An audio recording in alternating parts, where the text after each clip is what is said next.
नमस्कार, अपना बिहार देख रहे हैं आप। आपके साथ मैं हूं संतोष गंगवार। बुलेटिन की शुरुआत करेंगे। सुप्रीम कोर्ट में आज बिहार में लगातार गिर रहे पुल को लेकर दाखिल याचिका पर सुनवाई हुई। कोर्ट ने इस मामले में बिहार सरकार, NHAI और केंद्रीय सड़क परिवहन और राजमार्ग मंत्रालय को नोटिस जारी कर जवाब मांगा है। वकील ब्रजेश सिंह ने याचिका दायर कर मांग की है कि राज्य में पहले से मौजूद सभी छोटे बड़े पुलों और निर्माणाधीन पुलों का स्ट्रक्चर ऑडिट कराया जाए। पहले से मौजूद और निर्माणाधीन पुलों की रियल टाइम निगरानी के लिए एक स्थायी नीति हो। याचिका में सीवान, मधुबनी, किशनगंज और अररिया में पुल गिरने की घटनाओं का जिक्र किया गया।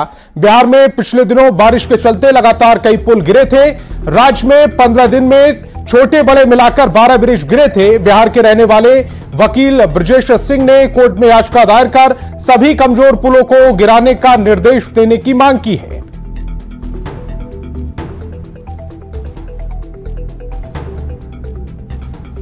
तो बिहार में सभी पुलों का ऑडिट हो रहा है, हो इसकी मांग की गई है याचिका में। लगातार पुल गिरने के मामले में सुप्रीम कोर्ट का नोटिस जारी किए जाने पर सत्ता पक्ष के नेताओं ने कहा है कि बिहार सरकार ने पहले ही सारे पुल को लेकर अधिकारियों को निर्देश दिए। कोर्ट की चिंता को बिहार सरकार पहले ही दुरुस्त करने में जुट गई है। वहीं विपक्ष ने तंज कसा है। माननीय सुप्रीम कोर्ट के द्वारा बिहार सरकार को जारी किए गए नोटिस का जवाब ससमय बिहार सरकार देगी। इन दिनों जो पुलिये गिरे हैं बिहार में, उसके बाद विभाग अपने स्तर से गंभीर इसको मानते हुए राज्य में सभी प्रकार के पुलों की क्या स्थिति और अवस्था है, इसकी समीक्षा और जांच की गई है और जांच जारी भी है। सुप्रीम कोर्ट ने जो पुल के बारे में सरकार से जवाब मांगा है, बिहार सरकार पहले ही माननीय मुख्यमंत्री जी और माननीय उप मुख्यमंत्री विजय सिन्हा जी ने सारे पुलों के लिए अपने अधिकारियों को निर्देश दिया है कि जो भी बिहार के जर्जर पुल हैं उन पर चिन्हित कर करके और कार्रवाई किया जाए और सारे पुलों की निगरानी की जाए और बिहार में जो भी पुल हैं उनकी यथा स्थिति को देख करके और अगर कोई पुल खराब स्थिति में है तो उनको तुरंत जो है डिमोलिश करके पब्लिक को रोका जाए और तुरंत पुलों पर उसके निर्माण में काम हो। सुप्रीम कोर्ट के निर्देश से पहले ही बिहार सरकार ने बिहार में पुलिया गिरने की घटनाओं को गंभीरता से लेते हुए उसके जांच के आदेश दे दिए थे। जैसे ही जांच की रिपोर्ट आती है उसके अनुसार त्वरित कार्रवाई होगी ताकि भविष्य में ऐसी घटनाओं की पुनरावृत्ति ना हो। और तो और कोई और व्यक्ति या एजेंसी दोषी पाई गई तो उनके विरोध में भी कठोरतम कार्रवाई सुनिश्चित की जाएगी। बिहार में जिस तरह से पुल गिरने का सिलसिला जारी था, लगातार हर 2 दिन पर पुल गिर रहे हैं। कई पुलिये जर्जर हैं, किसी भी समय कोई हादसा हो सकता है। माननीय सर्वोच्च न्यायालय ने भी संज्ञान लिया है और बिहार सरकार को निर्देश दिया है कि सभी पुल जो गिरे हैं सबका ऑडिट कराया जाए और जो कमज़ोर पुल हैं जिनकी गिरने की संभावना है उसको ध्वस्त करके नया पुल बनाया जाए। ये बिहार सरकार के भ्रष्टाचार का पोल तो माननीय सर्वोच्च न्यायालय में खुल गया।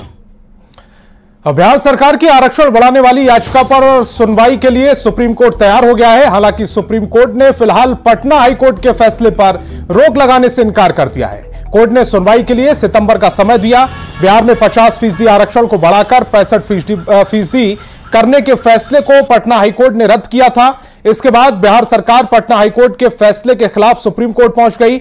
सुप्रीम कोर्ट ने हाईकोर्ट के फैसले पर रोक लगाने से इनकार कर दिया। कोर्ट ने सितंबर में मामले पर विस्तृत सुनवाई करेगा।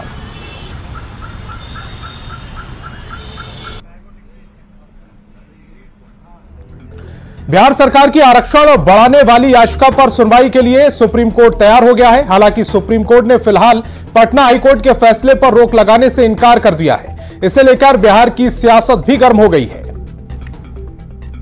आमतौर पर अदालत के फैसलों पर नकारात्मक टिप्पणी करने के रिवाज नहीं है, लेकिन वंचित समूहों के वर्गों के लिए ये बहुत बुरी और दर्दनाक खबर। बिहार सरकार ने जातिगत जनगणना करा करके इनको न्याय दिलाने हेतु 65% की आरक्षण रेखा इनके लिए तय की थी। हमें अफसोस है कि कुछ स्वार्थी तत्वों ने जाकर के इसको पटना हाई कोर्ट में चुनौती दी और अदालत ने उस बढ़े हुए आरक्षण सीमा को रद्द कर दिया गया। आरक्षण का जो वृद्धि का मामला है ये बिल्कुल न्याय संगत है। हमारे नेता माननीय मुख्यमंत्री नीतीश कुमार जी वो पूरा संवैधानिक तरीके के तहत उन्होंने आरक्षण का दायरा बढ़ाने का काम किए है और जो हाई कोर्ट ने जो रद्द कर दिया ना और सुप्रीम कोर्ट ने यह कहा है कि व्यवस्था की वजह से सुनवाई जो है सितंबर महीने में करेंगी, तो ये अंतिम फैसला वो सुनाएंगे सितंबर महीने में। हमें पूरा विश्वास है कि जो फैसला होगा हम लोग के पक्ष में होगा, हमारी सरकार के पक्ष में होगी। मैं जानता हूं कि आरक्षण के सवाल पर नीतीश जी का शुरू से डबल स्टैंड रहा है। कर्पूरी ठाकुर जी के आरक्षण पर भी इनके लेख डबल स्टैंड के थे, प्रतीक थे। भाजपा के साथ जाकर नतमस्तक हो गए और गरीबों का हक खाने के लिए तैयार हो गए, क्योंकि नीतीश जी के जो इर्द गिर्द जो शागिर्द है वो सब आरक्षण विरोधी है, किसी से छुपी हुई नहीं है। तो वहां आरक्षण की बात कहां से होगी। और बीजेपी के नए प्रदेश अध्यक्ष दिलीप जायसवाल ने बीजेपी प्रदेश अध्यक्ष के रूप में पदभार ग्रहण कर लिया है। दिल्ली से पटना पहुंचे दिलीप जायसवाल का पार्टी ऑफिस में जोरदार स्वागत किया गया। बीजेपी ऑफिस में उनके सम्मान में समारोह का आयोजन किया गया, जहां बिहार बीजेपी के सभी बड़े नेता मौजूद रहे। दिलीप जायसवाल का स्वागत करते हुए पूर्व प्रदेश अध्यक्ष सम्राट चौधरी ने कहा है उनकी तरफ से नए अध्यक्ष को पूरा सहयोग मिलेगा।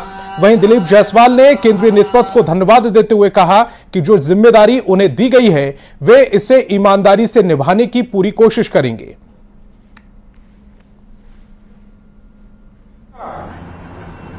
एक पूरी नई व्यवस्था खड़ा करनी है और जिस तरह हम लोगों ने एनडीए ने तय किया साथ, अभी 2024 में जब हम सरकार बना रहे थे तो राष्ट्रीय जनता दल के मुंह से सरकार छीन लिए और आगे भी 2025 में जरूर आश्वस्त करते हैं सरकार और संगठन का पूर्ण समर्थन मिलेगा तो 2025 में अपार बहुमत से फिर से एनडीए की सरकार बनाएंगे। कि सम्राट चौधरी जी, विजय सिन्हा जी और सम्राट चौधरी जी के अध्यक्ष काल में पार्टी को बहुत से ऐसे उपलब्धि मिले जिसको कतई चुनौती के रूप में हम स्वीकार किए थे और आज भी जो आने वाला समय है इस देवतुल्य कार्यकर्ता के सहारे हम अपने संगठन को मजबूत करने का काम करेंगे। आने वाला जो चुनौती है संगठन को मजबूत करके 2025 की जो हमारी चुनौती है, अध्यक्ष के रूप में ये जिम्मेवारी मुझे मिला है, ये कोई पद मुझे नहीं मिला है। और जैसा कि हमारे कुछ नेता कहते भी हैं कि ये कांटों का ताज है, ये फूलों का ताज बनाकर यही जिम्मेवारी निभाने का मैं काम करूंगा। मैं आपसे प्रण करता हूं, वादा करता हूं। मैं धन्यवाद देता हूं केंद्रीय नेतृत्व को, प्रधानमंत्री नरेंद्र मोदी जी को, राष्ट्रीय अध्यक्ष जेपी नड्डा जी को, गृह मंत्री श्री अमित शाह जी को और अपने प्रदेश नेतृत्व जी को कि आपने मुझ पर विश्वास किया। और पटना एयरपोर्ट पर भी दिलीप जायसवाल का कार्यकर्ताओं ने जोरदार स्वागत किया। पूरे रास्ते फूलों की बारिश की गई। फूलों की बारिश के लिए बुलडोजर का इस्तेमाल किया गया। जायजा लिया न्यूज 18 संवाददाता रवि एस नारायण ने।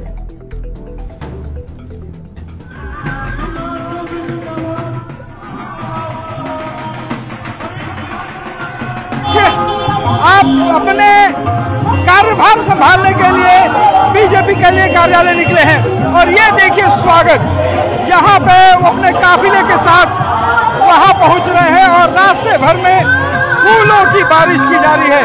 और खास करके ये जरा देखिए, बुलडोजर यहाँ पे लगाया गया है और बुलडोजर के जरिए लोग जो है वो फूलों की बारिश करने के लिए खड़े हैं। और जिस तरीके से एक ढंग से कहें कि बीजेपी में बुलडोजर का एक खास महत्व बन गया है, हर बड़े मौके पर बुलडोजर जरूर दिखाई पड़ेगा। और वही यहाँ पे जरा देखिए फूलों की बारिश जो है वो किस तरह की जा रही है। तमाम कार्यकर्ता और लोग जो हैं वो हाथों में फूल लेकर के खड़े हैं और यहाँ पे बुलडोजर के जरिए जो है वो फूलों की बारिश की जा रही है। और ये किसान मोर्चा जो है भाजपा का, उसके द्वारा जो है ये थी। और यहाँ पे जरा देखिए फूलों की बारिश जो है वो यहाँ पे किया जा रहा है। और साथ साथ में आपको बता दें कि यहाँ पे घोड़े, हाथी और बुलडोजर तमाम जो है यहाँ पे स्वागत के लिए रखा गया है। आप देख सकते हैं कि ट्रैक्टर की पूरी लंबी कतार जो है वो दिखाई पड़ेगी, क्योंकि किसान मोर्चा की तरफ से ये तैयारी की गई है। और यहाँ पे घोड़े के साथ साथ बुलडोजर की भी यहाँ पे स्वागत के लिए रखा गया है। तो ये दिलीप जायसवाल का भव्य स्वागत जो है वो किया जा रहा है और आज से वो अपना पदभार ग्रहण कर लेंगे।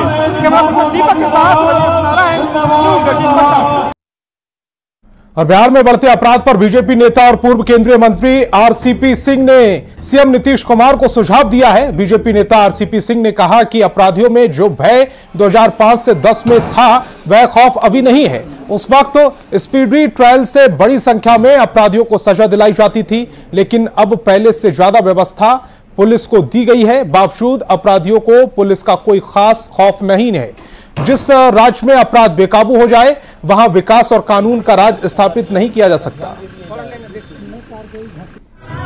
5 और 10 उसमें तो शासन का हिस्सा में था, तो निश्चित रूप से 2005 और 10 में जिस प्रकार से बिहार में कानून का राज स्थापित हुआ था, अपराधी कानून से डरते थे और इसका एक जो मॉडल बना था बिहार में स्पीडी ट्रायल, उसका एक प्रभाव आया था। आखिर 2005-10 में तो ही कानून था जी नहीं, और 2005-10 के बाद से बिहार सरकार ने पुलिस को और ज्यादा मदद किया है। बेहतर गाड़ियां दी हैं, बेहतर थाना भवन दिए हैं, बेहतर हथियार दिए हैं, बेहतर और तरह की व्यवस्था है। सब जगह सीसीटीवी कैमरा लगा हुआ है, तो भाई आपको तो और भी बढ़िया से उसको काम करना चाहिए ना। वैशाली से बहुत बड़ी खबर मिल रही है। भीषण हादसे में 4 लोगों की मौत हो गई है। ऑटो और ट्रक की टक्कर में यह हादसा हुआ है। ऑटो चालक और 3 महिलाओं की मौत की खबर मिल रही है। घायलों का इलाज जारी है। पूजा कर घर लौट रही थी महिलाएं। मुजफ्फरपुर के रहने वाले सभी बताए जा रहे हैं। चकबस कोल्ड स्टोर के पास यह हादसा हुआ है, जहां ऑटो और ट्रक की टक्कर में 4 लोगों की मौत हो गई है। मरने वालों में एक ऑटो चालक और 3 महिलाएं बताई जा रही हैं। प्रफुल्ल हमारे संवाददाता ज्यादा जानकारी के साथ फोन लाइन पर जुड़ रहे हैं। प्रफुल्ल, यह हादसा कैसे हुआ, किसकी गलती, 4 लोगों की मौत का जिम्मेदार कौन? ये देख लीजिए, ये जो घटना हुई है ये मोतीपुर, मुजफ्फरपुर के मोतीपुर के रहने वाले सभी लोग थे, जो हाजीपुर के पास एक हरौली जगह है, वहाँ पे एक बूढ़ी माई स्थान है जहाँ पे महिलाएं ज्यादा संख्या में पूजा करने पहुंचती हैं। वहाँ ये एक ही गांव के सभी लोग थे और ज्यादातर महिलाएं थी ऑटो में सवार। वो पूजा करके वापस लौट रही थी। तभी ऐसे 74 जो है हाजीपुर हरिराज पथ है, वो वैशाली थाना क्षेत्र के चकबस कोल्ड स्टोरेज के पास थोड़ा तीखा मोड़ है, जिधर सामने विपरीत दिशा से एक ट्रक आ रही थी, तेज रफ्तार ट्रक, और ट्रक से सीधे ऑटो की टक्कर हो जाती है। टक्कर में जो है और स्पॉट पे ही ऑटो चालक और एक महिला की मौत हो जाती है, जो महिला आगे बैठी हुई थी। और लगभग 7 लोग गंभीर रूप से, जो ऑटो में सवार थे वो लोग गंभीर रूप से घायल हो गए। आनन फानन में सभी को सदर अस्पताल हाजीपुर भेजा गया, लेकिन इलाज के दौरान 2 और महिला की मौत की बात सामने आई है। और बाकी जो घायल महिलाएं थी, उन महिलाओं को जो है पीएमसी रेफर किया गया है। ट्रक चालक जो है वो ट्रक छोड़कर फरार हो गया है। पुलिस ने ट्रक को जब्त कर लिया है और जो मृतक हैं उनके परिजनों से संपर्क स्थापित किया जा रहा है और सभी शव को पोस्टमार्टम के लिए सदर अस्पताल भेज दिया गया है। जी प्रफुल्ल, इस तमाम जानकारी के लिए आपका बहुत बहुत शुक्रिया। तो वैशाली से इस वक्त की बड़ी खबर, भीषण सड़क हादसे में 4 लोगों की मौत हो गई है। 3 महिलाएं हैं इसमें और एक ऑटो चालक है। ऑटो और ट्रक के बीच में यह टक्कर हुई थी, जिसमें 4 की ऑन द स्पॉट मौत हो गई। और समस्तीपुर में बड़ा हादसा होते होते टला है। बिहार संपर्क क्रांति एक्सप्रेस अचानक 2 हिस्सों में बंट गई। बताया जा रहा है कि ट्रेन दिल्ली से दरभंगा जा रही थी, इसी दौरान कंप्लिंग टूटने से ट्रेन 2 हिस्सों में बंट गई। हालांकि इस हादसे में किसी की जान माल का नुकसान नहीं हुआ है। घटना की जानकारी मिलते ही रेलवे के अधिकारी मौके पर पहुंचे और थोड़ी ही देर में ट्रेन को जोड़कर परिचालन शुरू कर दिया गया। और मुजफ्फरपुर के मनियारी थाना क्षेत्र में मरीचा पंचायत के एक स्कूल में 5वीं कक्षा की विद्यार्थी को पीटने का मामला सामने आया है। स्कूल की शिक्षिका पर बच्चे को चप्पल और छड़ी से बेरहमी से पीटने का आरोप लगा है, जिस कारण बच्चे की स्थिति नाजुक बनी हुई है। बच्चे को सदर अस्पताल में भर्ती कराया गया है, जहां गंभीर हालत को देखते हुए उसे SKMCH रेफर कर दिया गया। बच्चे के पिता के मुताबिक मैडम ने बच्चे को फोन पर भी धमकी दी थी। वहीं शिक्षिका ने लड़के पर लड़की के साथ गलत व्यवहार करने का आरोप लगाया है। खेलते खेलते में किसी के साथ सट गया था तो उसको कलंक लगा के इतना मार मारे कि पूरा ऊपर से पूरा उसका बेकार है। इसके बाद में पूरा हाथ में मारे तो हाथ गड़बड़ है, पैर में मारा है, ऊपर से चप्पल से मारा है। 100 के चप्पल से 30 चप्पल गिन के वो अपने मारे हैं और उसके बाद में 30 चप्पल मारे हैं। उसके बाद में पैर में करची से मारे हैं, लेकिन 15-20 सर्जी है, कोई कुछ नहीं बोले। और लोकसभा में नेता प्रतिपक्ष राहुल गांधी ने एक बार फिर ऐसा बयान दिया है जिसके बाद सियासत गर्मा गई है। साथ ही बिहार में बयानबाजी भी तेज हो गई है। राहुल गांधी ने सदन में बोलते हुए कहा कि देश में डर का माहौल है, युवा किसान सब डरे हुए हैं, चक्रव्यूह बनाकर डराया जा रहा है। चक्रव्यूह कमल के आकार का है, यह 21वीं सदी का नया चक्रव्यूह है। राहुल गांधी के बयान पर एनडीए ने करारा हमला बोलते हुए कहा है। वहीं गठबंधन ने राहुल गांधी के बयान पर बचाव करते हुए बीजेपी पर पलटवार किया है। हम तीसरे नंबर के सबसे बड़े अर्थव्यवस्था वाले देश होंगे, तो हम चौथे 5वें नंबर से तीसरे नंबर पर जाने के लिए छलांग लगाना चाहते हैं। तो डरा हुआ देश होगा और सहमा हुआ देश होगा तो उसकी अर्थव्यवस्था बड़ी कैसे होती जाएगी। तो हमको लगता है कि अब इस तरह के बयान का कोई सदन में औचित्य नहीं है। और कमल तो महालक्ष्मी का वो है ना, महालक्ष्मी का आसन माना जाता है, महादेवी का आसन माना जाता है। तो कमल से कौन डरेगा? कमल का कोई चक्रव्यूह क्या है? चक्रव्यूह तो दूसरा होता है।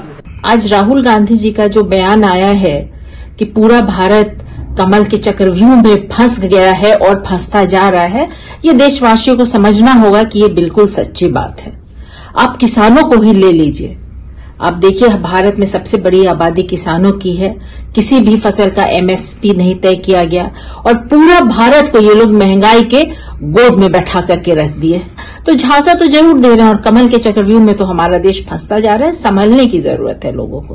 राहुल गांधी का सदन में आज बयान उनके पॉलिटिकल इमेच्योरिटी को दर्शाता है। राहुल गांधी एक निगेटिव एग्रेशन के साथ विपक्ष की भूमिका निभा रहे हैं। राहुल गांधी जिस प्रकार झूठ पे झूठ बोलते जा रहे हैं उससे इस देश की जनता में उनकी विश्वसनीयता तो पहले ही खत्म हो चुकी थी। अब इस देश में राहुल गांधी को कोई भी सीरियस नहीं लेता है। और दिल्ली के एक कोचिंग संस्थान में लापरवाही के कारण 3 छात्रों की मौत हो गई। पटना में भी बड़ी संख्या में कोचिंग संस्थान चलाए जाते हैं। पूरे बिहार से बच्चे नौकरी के तैयारी के लिए पटना पहुंचते हैं। कोचिंग संस्थानों में मोटी रकम देकर पढ़ाई करते हैं, लेकिन क्या ये कोचिंग संस्थान बच्चों के लिए सुरक्षित हैं? क्या कोचिंग संस्थानों में गाइडलाइन का पालन किया जाता है?